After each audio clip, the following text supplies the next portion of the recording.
simplement apprécier encore ces moments, Père éternel, où nous pouvons simplement nous déverser, nous abandonner, Seigneur, à toi.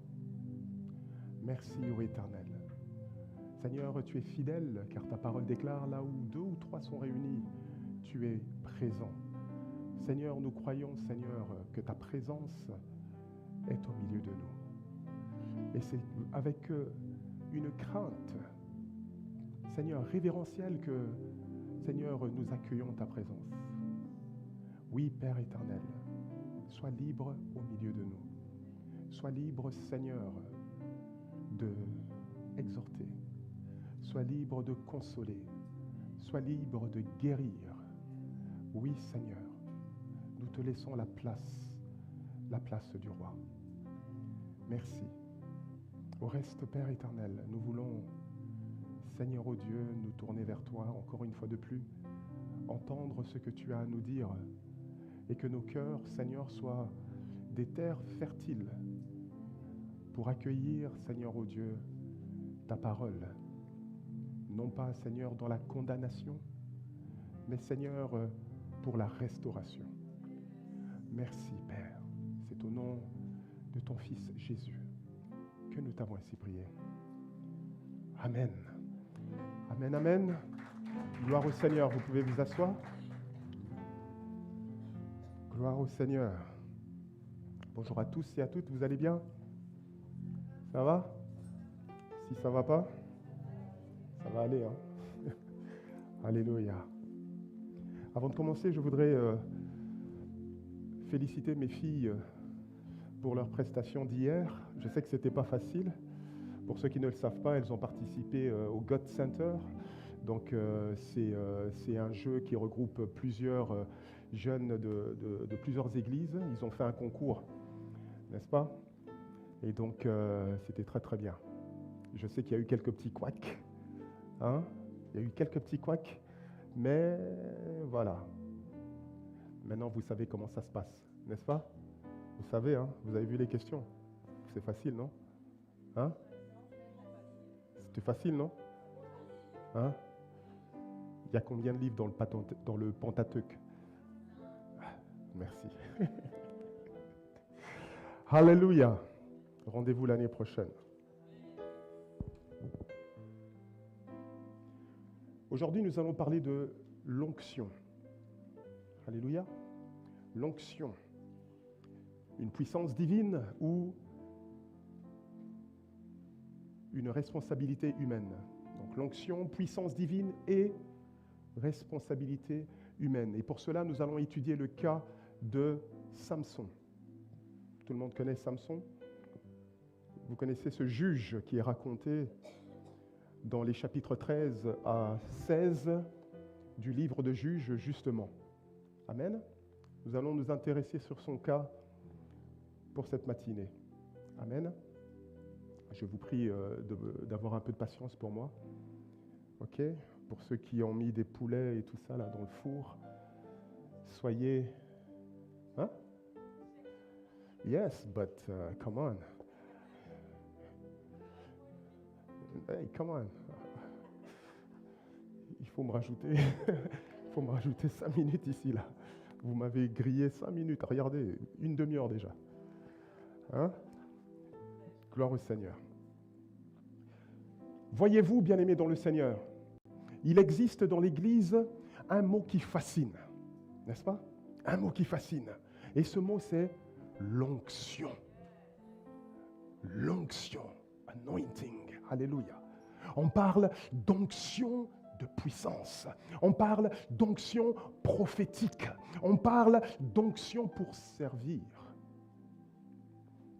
Mais savons-nous exactement, réellement, ce qu'est l'onction selon les Saintes Écritures?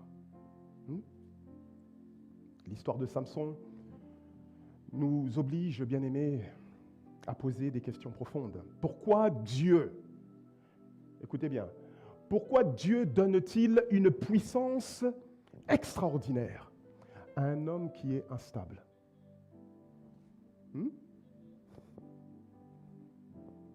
C'est bizarre, ouais. Un homme instable, mais pourtant rempli d'une puissance divine, c'est incroyable. Est-ce que l'onction est une preuve de la maturité spirituelle? D'une certaine maturité? Est-ce que Dieu retire son onction? Peut-on être utilisé sans être transformé? Ce matin, nous allons examiner la théologie de l'onction à travers le cas de Samson. Et vous allez voir que ce sujet nous concerne tous directement. Alléluia. Pour cela, prenons une petite définition biblique de ce qu'est l'onction, n'est-ce pas? Dans l'Ancien Testament, oindre d'huile signifiait, vous voyez, c'est pas comme aujourd'hui, on prend quelques gouttelettes là, vous voyez, on prend quelques gouttelettes là d'huile et puis allez, hop là, on impose les mains. C'est pas ça l'onction d'huile. L'onction d'huile, tu venais avec un vase. Amen. Tu venais avec vraiment le vase. Et puis, tu faisais couler sur la tête. Et ça coulait sur la barbe d'Aaron. Et ça coulait sur les vêtements. Et ça coulait. Alléluia. Dans l'Ancienne Alliance, oindre signifiait verser de l'huile pour consacrer quelqu'un à une fonction. Alléluia. On oignait d'huile les rois. Vous vous rappelez? Le roi Saül, par Samuel, n'est-ce pas? Le roi David, même chose, par Samuel. Alléluia.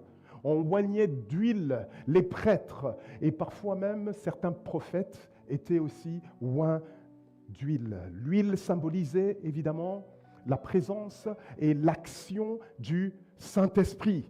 Mais chez Samson, il n'est jamais dit qu'il fut oint d'huile. Est-ce que vous avez déjà remarqué cela, vous les lecteurs de la Bible? Nulle part il est mentionné qu'un prophète s'est levé et est venu l'oindre d'huile. Juge chapitre 13, le verset 5 à 6, dit ceci. Samson se rendit donc avec son père et sa mère à Timna. Alléluia. Quand ils arrivèrent près des vignobles de la ville, tout à coup, un jeune lion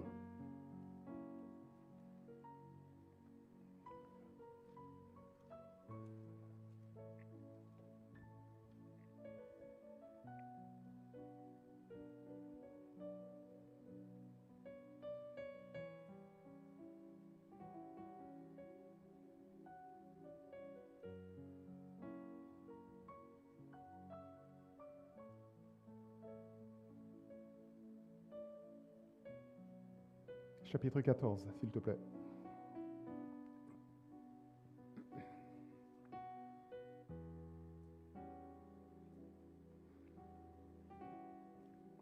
Samson se rendit donc avec son père et sa mère à Timsa. Quand ils arrivèrent près des vignobles de la ville, tout à coup, un jeune lion marcha sur lui en rugissant. Verset 6. Alors, l'Esprit de l'Éternel, n'est-ce pas? L'Esprit de l'Éternel fondit sur lui. Dans d'autres versions, il est dit, l'Esprit de l'Éternel le saisit. Amen. Et les mains nues, Samson déchira le lion en deux, comme on le fait d'un chevreau. Alléluia. Vous pouvez vous asseoir, bien-aimés dans le Seigneur. Juge chapitre 14, le verset 19. Alors, une fois de plus, alors l'Esprit de l'Éternel fondit sur lui ou le saisit. Alléluia. Il se rendit à Ashkelon. Il tua 30 hommes, s'empara de leurs vêtements et donna les habits de rechange à ceux qui lui avaient révélé le sens de la devinette. Il rentra chez lui bouillant de colère. Je ne vais pas rentrer dans le contexte parce que c'est en lui-même une autre prédication. Juge chapitre 15, le verset 14. Le contexte est le suivant. Les Philistins pénétrèrent dans le territoire de Juda, prêts à la guerre. Amen. Pourquoi? Parce qu'ils voulaient se venger. Ils veulent se venger de Samson, de tout le mal, de toutes les catastrophes qu'il leur a fait. Alléluia. Et pour éviter cette guerre, bien-aimés, ils demandent la tête de Samson. Ils arrivent, ils entrent dans la Judée, en Juda, et en armée bien rangée. Alléluia, ils attendent. Le message est le suivant. Donnez-nous Samson et on vous laisse tranquille. Si vous ne laissez pas tranquille, on casse tout. Alléluia. Les Israélites ont pris peur et s'exécutent. Et ils livrent Samson entre les mains des Philistins. Alléluia. Et nous nous retrouvons donc au verset 14. C'est ainsi que Samson arriva à Léhi. Les Philistins accoururent en poussant des cris de triomphe. Alléluia. Alors, qu'est-ce qui s'est passé? Alors, l'Esprit de l'Éternel fondit sur lui et les cordes qui liaient ses bras se déchirèrent comme si c'était des fils de lin brûlé. Ses liens se dégagèrent, se désagrègent sur ses mains. Alléluia. Cela nous montre, bien-aimés dans le Seigneur, une dimension importante. Il existe une onction que l'on appelle institutionnelle et une onction fonctionnelle. Alléluia. Une onction institutionnelle, une onction fonctionnelle. Fonctionnelle, ça fait référence aux 5 ministères dons. On les connaît, n'est-ce pas? Les 5 ministères dons. Dois-je les rappeler ou vous les connaissez? Le ministère apostolique, n'est-ce pas? L'apôtre, quoi d'autre? Le prophète, l'enseignant ou le docteur, l'évangélique, l'évangéliste, si vous préférez, et le pasteur ou le berger. Ça, ce sont des ministères dons, des dons que le Seigneur, le Saint-Esprit a donnés à l'Église pour l'édification de l'Église. Alléluia. Amen. Gloire au Seigneur. Nous continuons. Et donc, nous avons différents types d'onctions selon les ministères dons. Alléluia. Et ensuite, nous avons l'onction qu'on dit opérationnelle, ou si vous préférez, l'onction charismatique. Voilà, ce sont les dons, les charismes. Charisme, de charisma qui veut dire cadeau, don. Alléluia. Mais dans le cas de Samson, reçoit-il une onction fonctionnelle ou il reçoit une onction opérationnelle? Opérationnelle, bien-aimé dans le Seigneur. Pourquoi? Parce qu'il n'y a pas eu de reconnaissance d'un ministère fonctionnel. Alléluia. Cela n'a pas été attesté par l'onction d'huile. Alléluia. Amen. Et donc l'onction qui habitait Samson, vous avez vu, à un moment donné, l'Éternel se saisit. Tous les passages qu'on a vus, l'Éternel se saisit. C'est dans des moments bien spécifiques. Alléluia. Et cette onction survient pour accomplir un acte de délivrance. Alléluia. Une habilitation divine pour une mission bien spécifique. Alléluia. C'est ça l'onction. Maintenant, posons-nous la question essentielle. D'où vient l'onction? D'où vient-elle et sur quoi repose-t-elle? Alléluia. Pour cela, nous lisons dans Juge chapitre 13, le verset 5, s'il te plaît. Et là, nous voyons l'ange de l'Éternel qui parle à la femme de Manoah. Alléluia. L'ange de l'Éternel parle à papa Manoah, à la femme de papa Manoah. Il lui dit ceci: car tu vas être enceinte et tu mettras au monde un fils. Alléluia. Ce garçon sera consacré à Dieu dès le sein maternel. Jamais il ne devra se couper les cheveux ou la barbe. Alléluia. Vous savez, à l'époque, c'était la mode.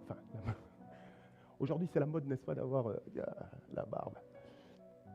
Alléluia.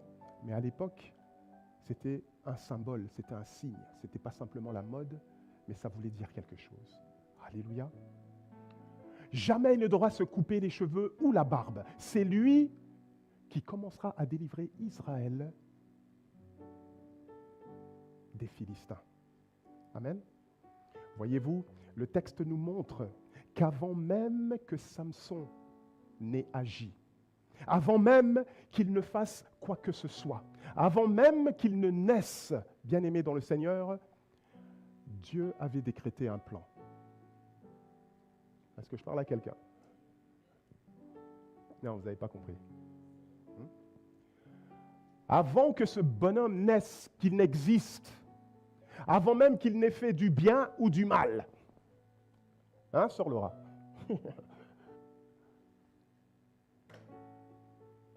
Dieu avait décrété un plan. Amen. Et donc, vous voyez, bien-aimés, que l'onction ne repose pas sur la performance morale de Samson, ou, en d'autres termes, l'onction ne dépend pas, écoutez bien, de la maturité spirituelle ou caractérielle de Samson. Il n'a encore rien fait. On n'a pas encore vu son caractère de cochon. Hein. On n'a pas encore vu le caractère de cochon là, de Samson. Mais pourtant, Dieu déclare avant même, lorsqu'il était dans le sein de sa maman, il n'a encore rien fait.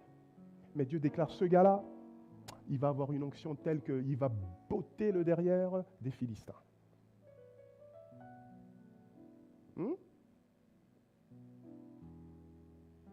L'onction, bien-aimée dans le Seigneur, ne dépend pas de la maturité, ni du caractère. Est-ce que je parle à quelqu'un? Est-ce que quelqu'un voit où est-ce que je veux en venir? L'onction divine repose sur le dessein souverain de Dieu. Cela signifie que l'onction est liée au plan de Dieu et au plan de Dieu seul. L'onction ne dépend pas de nous et ne repose pas sur les mérites de l'homme. Est-ce qu'on se comprend? L'ange de l'Éternel dit ceci, c'est lui qui commencera à délivrer Israël des Philistins. Ainsi, bien-aimés, l'onction est liée au plan rédempteur de Dieu. Alléluia. Elle n'est pas, bien-aimés, une récompense morale. Vous comprenez? Ce n'est pas une récompense parce que je me suis bien comporté ou parce que je suis plus saint que saint.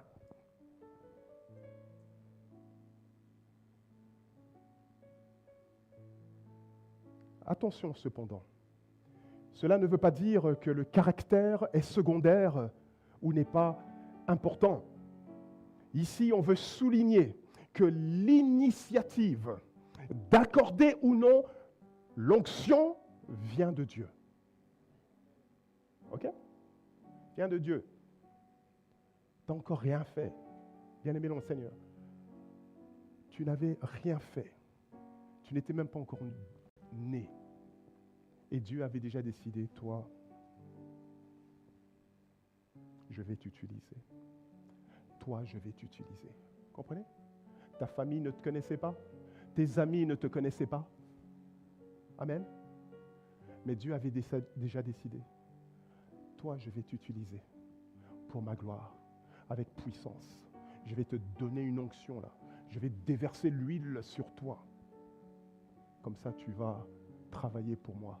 Tu vas taffer pour moi. Vous comprenez? Et c'est comme ça que tu es venu au monde. Tu es venu au monde et tu as fait toutes les catastrophes que tu as pu faire de toute ta vie. Est-ce que je parle à quelqu'un? Ok? Tu as fait des catastrophes. Tu es tombé. Tu as fait du mal. On t'a fait du mal. Rancunier. Manque de pardon. Je ne vais pas le pardonner. Celui-là, il m'a fait trop de mal. Elle m'a trop fait du mal. Ça, je ne peux pas pardonner. Je ne pardonne pas. Qu'est-ce que Dieu a dit? Hein, vous qui faites la prière du Notre Père. Notre Père qui es aux cieux, que ton nom soit sanctifié, que ton règne vienne, que ta volonté soit faite sur la terre comme au ciel. Donne-nous aujourd'hui notre pain de ce jour. Pardonne-nous nos offenses. Ah, comme nous pardonnons aussi à ceux qui nous ont offensés. Alléluia. Pardonne ton père. Pourquoi tu ne veux pas le pardonner? Pourquoi tu ne veux pas pardonner ton père? Tu ne veux pas pardonner à ta mère, pourquoi? Pardonne. Le pardon, ce n'est pas un sentiment. Le pardon, c'est un choix. C'est une décision. Les sentiments, Dieu va régler après. Oui, mais je ne sens pas que j'ai pardonné. Oui, mais je ne le sens pas. Les sentiments, c'est après. Ça va se régler. Le Saint-Esprit va gérer. T'inquiète. Mais ce que Dieu te demande, c'est de pardonner. Pardonne. Vous comprenez? Et on grandit comme ça, avec un cœur comme ça. Mais pourtant, à des moments bien spécifiques, Dieu t'utilise d'une façon incroyable. Est-ce que je parle à quelqu'un? Dieu, il t'utilise d'une façon, mais on se dit, mais waouh! Si on ne te connaît pas, on va se dire, mais cette personne, elle est plus catholique que le pape. Elle est sainte, mais qu'est-ce qu'elle fait? Qu'est-ce qu'elle a?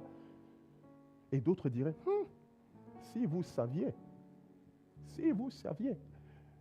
Vous comprenez? Et qu'est-ce qui se passe maintenant? Il y a une dichotomie et on pense que la sœur est une hypocrite. Le frère est un hypocrite. Vous comprenez? Mais en fait, ça n'a rien à voir. L'onction ne dépend pas du caractère, bien-aimé dans le Seigneur. Ça ne dépend pas du caractère. Est-ce que je peux parler à quelqu'un ce matin? On veut mettre les choses au clair. OK?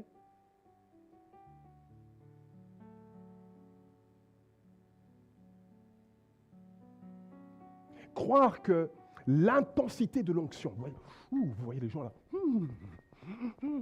l'intensité de l'onction là est proportionnelle à la sainteté, c'est une erreur.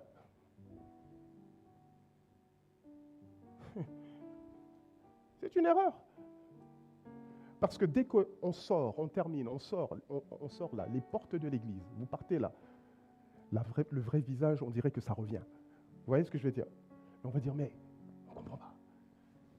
Il y a à peine 5 minutes, la personne est en train d'adorer, tout ça, et puis elle chantait, les gens, ils tombaient, boum, et elle arrivait, et tout ça, elle imposait les mains, et puis les gens étaient guéris, et tout ça. Et puis dehors, c'est une autre personne. Qu'est-ce qui s'est passé? Bien-aimé, si l'onction ne dépend pas du mérite, ça soulève quoi? Ça soulève un problème théologique majeur que je viens de citer. Comment expliquer que Dieu utilise un homme qui est moralement instable? Comment tu vas expliquer ça? Mais le gars, il est instable, mais vous comprenez? Samson, vous connaissez ce garçon? Ce garçon, il n'écoute que lui. Il n'écoute que lui. Vous savez le premier commandement de la Bible satanique? Vous savez c'est quoi? Vous savez c'est quoi? Le premier commandement, c'est tu fais ce que tu veux. Quand tu veux, où tu veux. Le contraire, justement, de l'abandon total à Christ. Non pas ma volonté, mais ta volonté. Allô? Samson, le gars, il fait ce qu'il veut. Vous comprenez? Il fait ce qu'il veut. Il voit une femme là, une Philistine. Ah, je l'aime. Papa, viens, va me la donner en mariage. Mais Samson a fait pleurer sa maman. Il y a des jeunes gens dans la salle? Bon, je ne vais pas rentrer là-dedans. Il a fait pleurer cette maman. Maman a dit, mais mon fils, n'y a-t-il pas de jeunes filles dans les 12 tribus d'Israël Si tu trouves personne ici à l'église, est-ce que tu ne peux pas trouver quelqu'un d'autre dans une autre assemblée? Tu vas aller chercher une païenne parmi les incirconcis. Le gars, il fait, non, maman, non, je suis désolé, c'est moi qui décide, moi, je veux cette fille-là.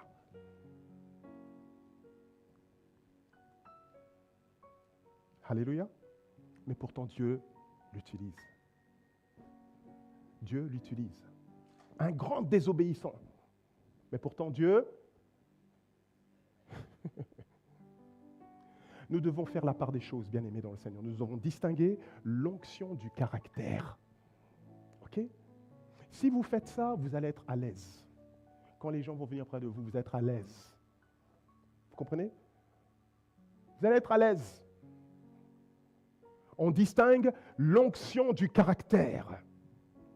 Samson, bien aimé, il est puissant, ok? Mais il est impulsif. Un manque de maîtrise de soi. Impulsif. Il démarre au quart du tour. Alléluia. Il est utilisé, mais totalement immature. Vous comprenez? Il est immature. Mais ça ne veut pas dire que Dieu ne l'utilise pas, les amis. Est-ce que je parle à quelqu'un ce matin?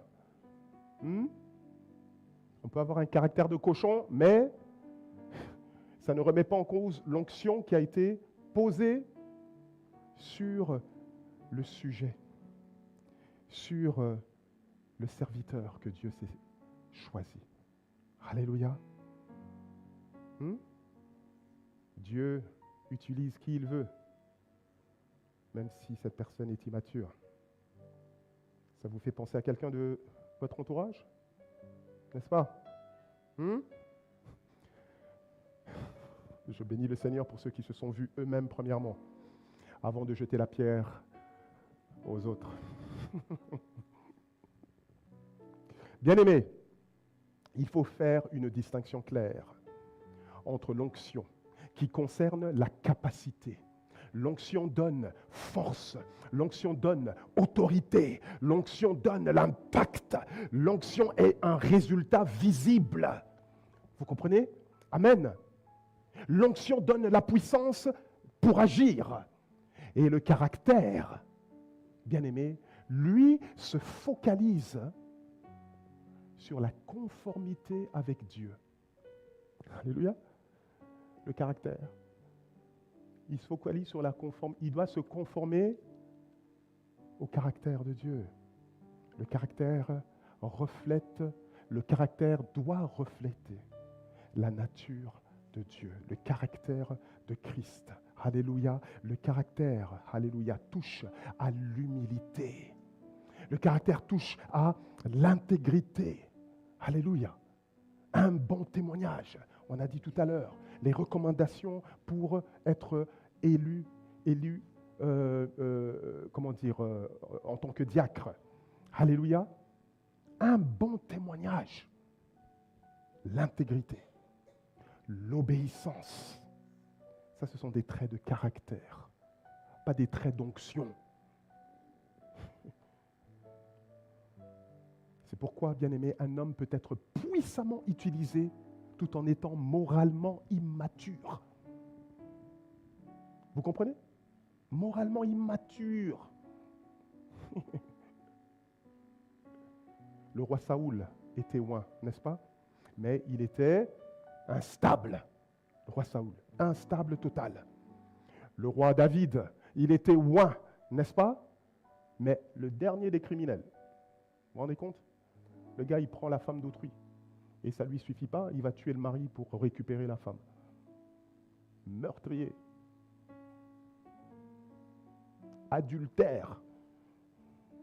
Combien de femmes il ne pouvait pas avoir? Allez, sérieux. C'est le roi. C'est le roi. Il fait ça. Il a qui il veut, où il veut, quand il veut. Mais non, ce n'est pas suffisant. Il faut aller chercher la femme d'autrui. Et il va briser ce commandement. Tu ne convoiteras pas la femme d'autrui. Ni son bœuf, ni son âne, ni son GSM, ni son ses chaussures.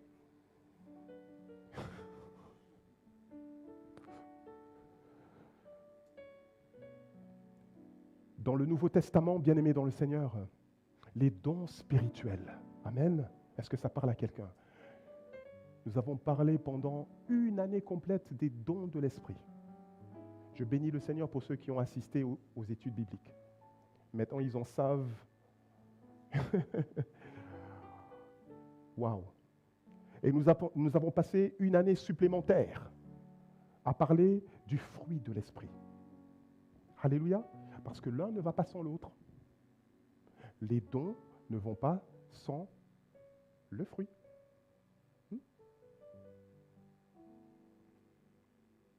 Les dons spirituels sont donnés, bien-aimés, par grâce. Alors que le fruit de l'Esprit, écoutez bien, c'est le résultat d'une transformation. Amen. Mais le fruit de l'Esprit, c'est quoi? Alléluia. C'est l'amour, la joie, la paix, la bonté, l'amabilité, la douceur. Alléluia. Quoi d'autre? La patience. Alléluia. Quoi d'autre? La tempérance ou la maîtrise de soi. On vous a posé la question hier, vous avez oublié. Alléluia.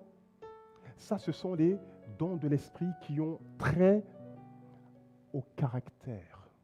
Alors que le don, bien-aimé dans le Seigneur, le don est une manifestation de la puissance divine. Alléluia. Chacun a un don bien particulier, un don ou plusieurs dons. Alléluia, qui se manifestent selon le bon vouloir et la seigneurie, la souveraineté de Dieu qui décide.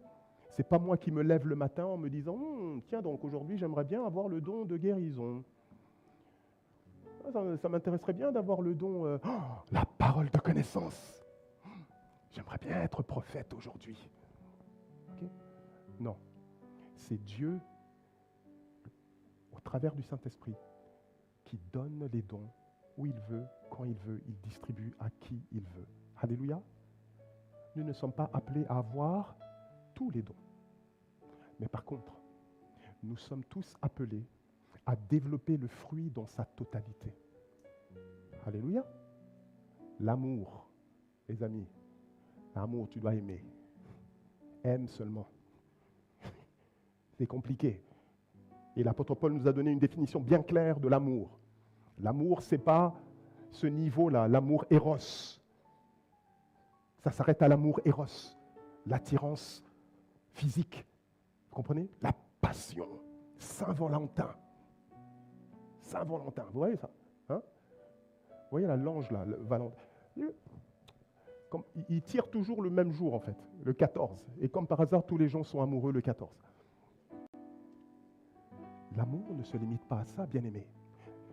L'amour éros n'est que l'expression de l'amour agapé. L'amour agapé transcende tous les autres niveaux d'amour. Alléluia. Et c'est celui-là que nous devons développer. L'amour. Alléluia. La douceur. Sois doux, frère.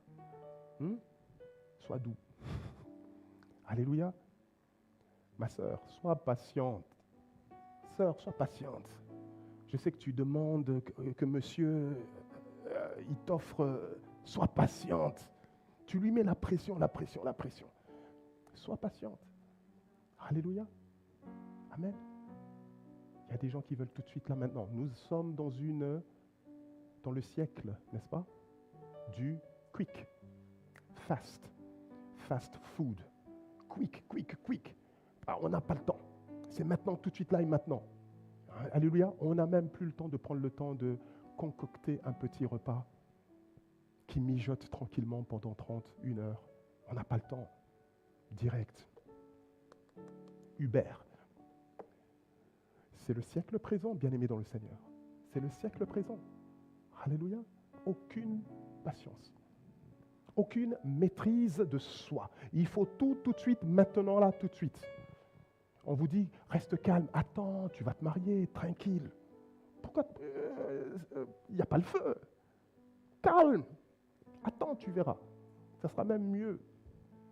Tu vas mieux apprécier quand tu vas te marier. Non, non, non, on veut goûter maintenant. Non, je dois savoir si on est compatible. Je dois savoir si ça va le faire.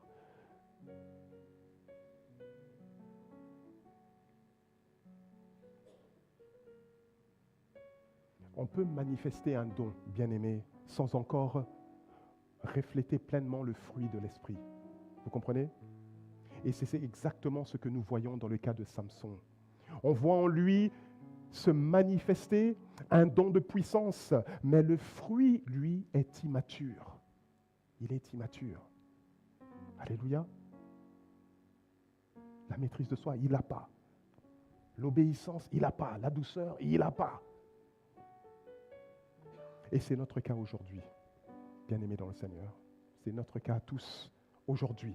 Il nous manque de la maturité dans l'exercice de nos fonctions. On est prêt, bien-aimés, à faire du mal à l'autre, sans même essayer de faire la différence entre l'onction et le caractère de la personne. On va blesser. On va blesser la personne. Fais la différence. Il y a l'onction, il y a le caractère de cochon qui doit encore être sanctifié. Soyons sages, bien-aimés dans le Seigneur, et usons de discernement et surtout de bienveillance envers notre prochain. Que ceux qui ont des oreilles pour entendre,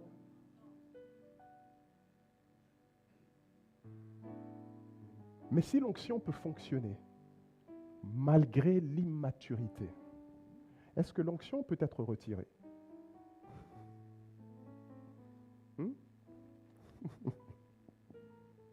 L'onction peut-elle se retirer? Juge chapitre 16. Nous allons lire le verset 20. Alléluia. Juge chapitre 16, le verset 20. Puis elle cria. Ça c'est Dalila. Alléluia. Le contexte, si vous voulez bien, le contexte c'est les Philistins qui veulent savoir d'où vient la force de Samson. Ils ne comprennent pas. Alors qu'est-ce qu'ils ont fait? Ils lui ont fait un guet-apens. Ils savent que Samson aime trop les femmes. Ok? Ça, c'est son péché mignon, les femmes. Alors qu'est-ce qu'ils font? Ils ont envoyé Dalila. Ils lui ont dit, écoute, découvre son secret. Si tu découvres son secret, on va te donner le million. Alléluia. On va te donner le million. Elle a relevé le défi. Et à chaque fois, elle a tanné, mais alors elle a tanné, elle a tanné, elle a tanné. Remonte un peu. Verset 18. Verset 17. Verset 16. Vous voyez? Vous voyez ce que je veux dire? Tous les jours, elle le harcelait par ses paroles et le poussait à bout. Tous les jours. Et lorsque vous lisez le livre de Juges, toutes les femmes que Samson a eues, même chose. Il y en a une pendant une semaine. Pendant une semaine, elle n'a pas cessé de lui prendre la tête, si je peux le dire ainsi. Vous comprenez? Tous les jours, elle le harcelait par ses paroles et le poussait à bout par ses instances. Excédé à en mourir. Excédé, vous comprenez? On en a là jusque-là. Excédé pour avoir la paix. Pour juste avoir la paix. On veut juste rester à la maison, avoir la paix. Vous comprenez? Qu'est-ce qui se passe? Verset 17. Il finit par lui révéler son secret. Alléluia. Jamais encore, lui dit-il, mes cheveux et ma barbe ont été coupés car j'ai été consacré à Dieu dès le sein maternel. Si l'on me rasait la tête, ma force m'abandonnerait et je deviendrais comme n'importe quel autre homme. C'est-à-dire, je perds ma force. Dalila comprit qu'il lui avait révélé son secret. Elle fit prévenir les princes des Philistins en leur disant, venez car cette fois-ci il m'a dit son secret. Et ils se rendirent chez elle avec quoi? Avec le butin, l'argent promis. Alléluia. Amen. On continue. Elle endormit Samson voyez, hein? Bon, je ne vais pas faire de... Elle endormit Samson sur ses genoux, puis appela un homme pour lui couper les 7 tresses de sa tête. Ok? Il avait des locks, pour ceux qui n'ont pas compris. Ainsi, elle commença à le maîtriser car il perdit sa force. Et verset 20, on y est. Puis elle cria, Samson, les Philistins t'attaquent. Il se réveilla de son sommeil et se dit, qu'est-ce qu'il se dit? Comme d'hab, t'inquiète, comme d'hab, je vais m'en tirer. Je vais m'en tirer. Ok? Comme les autres fois, et je me dégagerai. Mais il ne savait pas que l'Éternel, s'était détourné de lui. Dans d'autres versions, on dit, l'Éternel s'est retiré de lui. L'onction peut-elle être retirée ou pas? Il faut savoir, bien-aimés dans le Seigneur, que dans l'Ancienne Alliance, l'Esprit venait pour une mission bien spécifique. Il pouvait se retirer. Alléluia. C'est la raison pour laquelle, d'ailleurs, le roi David, dans son chagrin et dans sa repentance, il supplie l'Éternel, dans le psaume 51, n'est-ce pas, au verset 13, en disant « Ne me renvoie pas loin de ta présence. Ne me retire pas ton esprit. » Ça, c'est quand il avait péché avec la femme d'autrui et qu'il a été grillé. Il a écrit le psaume 51, David. Ne m'éloigne pas de ta présence. Ne me retire pas ton esprit. Il avait les pétaches parce qu'il savait que c'était quelque chose qui était possible. Que l'Éternel retire son esprit. Alléluia. Mais qu'en est-il, maman Charlène, de la nouvelle alliance? Amen. Est-ce que l'esprit peut partir? Hein? Ça, c'est une très bonne question d'ordre doctrinal qui mérite une réponse. Bien-aimé, l'esprit demeure en permanence dans le croyant. Alléluia. Cependant, la manifestation de la puissance peut être suspendue. Est-ce qu'on se comprend? On ne parle pas ici de retrait, mais, rappelez-vous, d'attristement du Saint-Esprit. On peut attrister le Saint-Esprit. Je parle évidemment d'une personne qui est régénérée, née de nouveau, et sauvée par la grâce au moyen de la foi. Alléluia. Pour les autres cas, il est légitime de se poser la question s'ils ont reçu à un moment donné le Saint-Esprit ou pas. Mais en tout cas, ce qui est certain, pour ceux qui sont régénérés, nés de nouveau, vous comprenez, dont le nom est inscrit dans le livre de vie,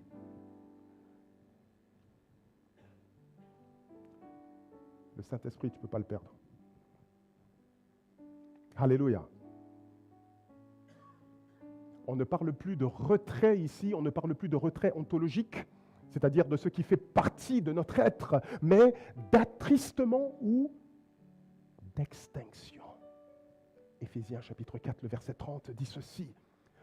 L'apôtre Paul dit ceci. N'attristez pas le Saint-Esprit de Dieu. Alléluia. N'attristez pas le Saint-Esprit de Dieu, car par cet esprit, Éphésiens 4, verset 30, car par cet esprit, Dieu vous a, quoi? Dieu vous a marqué. Alléluia. Il vous a marqué de son sceau. Alléluia.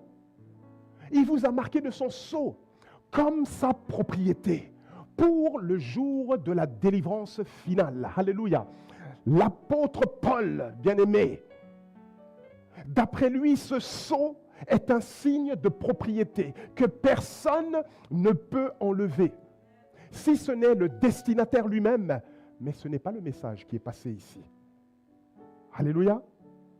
Samson, bien-aimé, a confondu habitude et dépendance. Il pensait, je m'en tirerai comme les autres fois. Mais l'onction, bien-aimé, n'est pas automatique. Vous comprenez? Cela nous amène à une vérité fondamentale. L'onction ne supprime jamais la responsabilité. Allô? Tu peux être oint comme tu veux. Amen. Tu tues quelqu'un, tu vas aller en prison. Vous comprenez ce que je veux dire? L'onction ne supprime jamais notre propre responsabilité. Samson était choisi, n'est-ce pas? Il était choisi. C'était le juge qui devait délivrer Israël à son époque, mais il était responsable. Amen. Et l'onction qui était sur lui exigeait de la vigilance.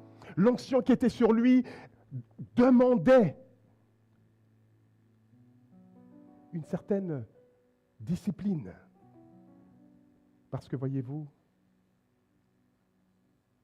l'onction ne remplace pas la sanctification. L'onction ne remplace pas la sanctification.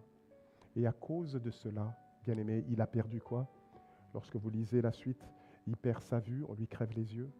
Il perd sa liberté, il est enchaîné, mis en prison. Il perd de son influence en tant que juge. La grâce, bien-aimé, restaure la relation avec Dieu. Vous comprenez? La grâce, elle restaure ta relation, ta communion avec Dieu. Mais la grâce ne supprime pas tout le temps les conséquences de nos bêtises. Vous comprenez? L'onction, bien-aimé, n'est pas une immunité contre les conséquences de nos actions, péchés et autres. L'onction exige vigilance, dépendance au Seigneur et discipline. Amen. Alors, nous terminons rapidement. Alors pourquoi Dieu continue-t-il d'utiliser des instruments imparfaits? Pourquoi il continue à utiliser des instruments imparfaits? Pourquoi Dieu utilise des hommes qui sont faillibles?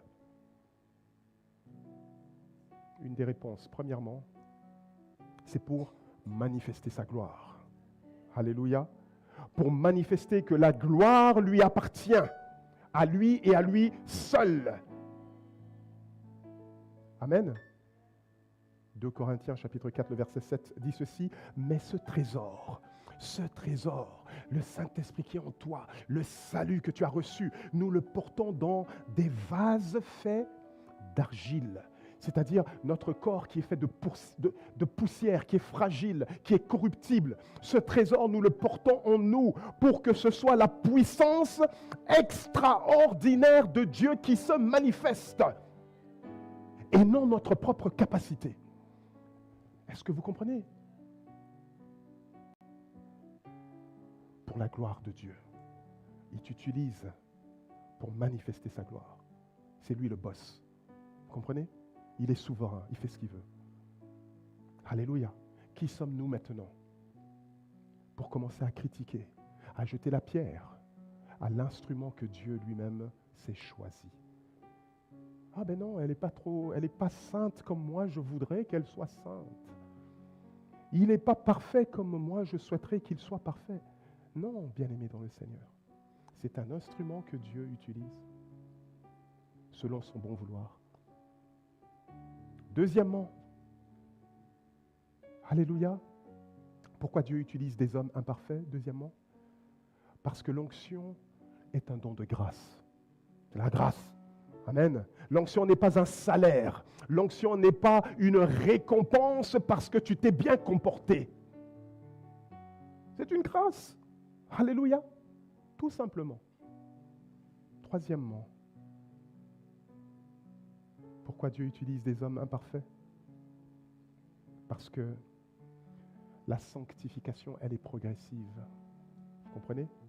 La sanctification est progressive. Vous savez, si Dieu attendait la perfection, personne parmi nous serait qualifié. Est-ce que je parle à quelqu'un? Si c'était ça le critère pour être oint, pour avoir la puissance d'en haut, bien aimé, personne ne serait qualifié. Personne ne pourrait servir. Personne ne pourrait venir chanter ici d'abord. OK? Personne ne viendrait chanter ici. personne prierait pour les autres. Il n'y aurait pas de diacre. Vous avez vu, on a lu, hein? Le diacre, ça doit être un gars rempli du Saint-Esprit, qui tient bien sa maison, hein? Qui tient bien sa maison, ses enfants dans l'obéissance, rempli du Saint-Esprit. Il y a des parents dans la salle? Hein? Bien-aimés dans le Seigneur, vous savez tous que les parents qui ont le plus de problèmes, ce sont les pasteurs. Les enfants des pasteurs, c'est compliqué. On se demande pourquoi. Tiens donc. Mais je bénis le Seigneur. Alléluia. Que les enfants qu'il nous a accordés, mon épouse et moi, ce sont vraiment c'est une crème. Alléluia. Des enfants obéissants, des enfants travailleurs, des enfants qui sont loin du Saint-Esprit, baptisés, s'il vous plaît. Alléluia. La sanctification, elle est progressive. Oui, bien-aimés, Dieu ne cherche pas des hommes glorifiés, des hommes qui sont arrivés. Dieu cherche des hommes qui sont dans le processus de la sanctification. C'est la raison pour laquelle l'apôtre Paul dit que le Saint-Esprit nous emmène de gloire en gloire à ressembler à qui?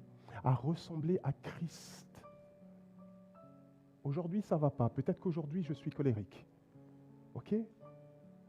Mais qui vous dit que demain, je serai le gars le plus doux? Vous regardez maintenant, ah ben non, le frère, il est colérique, hein? Et donc, non, il ne peut pas me toucher. Parce qu'il n'est pas assez spirituel.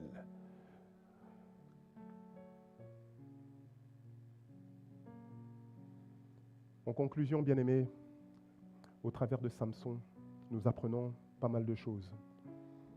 Nous apprenons que l'onction est souveraine. Dieu est souverain. Nous apprenons que l'onction est fonctionnelle. Il vient pour une fonction bien spécifique. Alléluia. Nous apprenons que l'onction ne remplace pas le caractère. Alléluia. Je vous avais dit de me rajouter 5 minutes. L'onction ne remplace pas le caractère. L'onction n'annule pas les conséquences. L'onction n'annule pas les conséquences. Bien-aimé dans le Seigneur, l'onction, bien-aimé, n'annule pas les conséquences. L'onction doit être accompagnée de sanctification. OK? Dieu ne nous appelle pas parce que nous sommes parfaits, bien-aimés. Il nous appelle parce qu'il a un dessein. Il a un plan. C'est pour ça qu'il t'appelle. C'est pour ça qu'il te donne ce que tu as besoin. C'est pour ça qu'il t'équipe. Parce qu'il a un plan. Alléluia. Pas parce que tu as les plus beaux yeux du moment. Alléluia. Mais ce dessein doit inclure notre transformation. Amen. Bien-aimés dans le Seigneur, recherchons l'onction. Oui, mais recherchons encore plus le caractère. Alléluia. Qui permet à l'onction de demeurer durablement. Alléluia. Que Dieu vous bénisse.